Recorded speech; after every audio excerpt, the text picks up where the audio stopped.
How to tag someone on Twitter. Hello everybody, welcome back to the channel. Today I'll guide you on how you can tag someone on your post or your tweet on Twitter app. Now to do so is quite simple. If you open up the Twitter app and make sure you're logged into your account, you'll get an interface like this.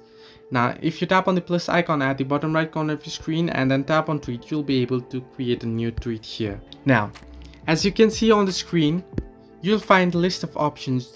You'll be able to upload a picture, you'll be able to upload a GIF, you'll be able to upload or ask or create a poll here, or you'll be able to add a location or add another tweet, but you won't be able to tag someone on Twitter.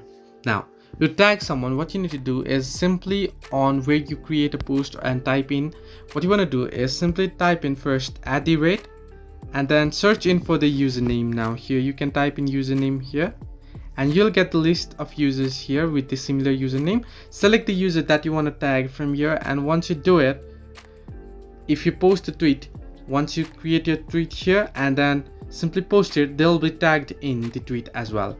So this way you can mention someone on Twitter but you can tag them. Hope this helped you. Do like and subscribe, and do not forget to leave a comment down below if you have any further issues.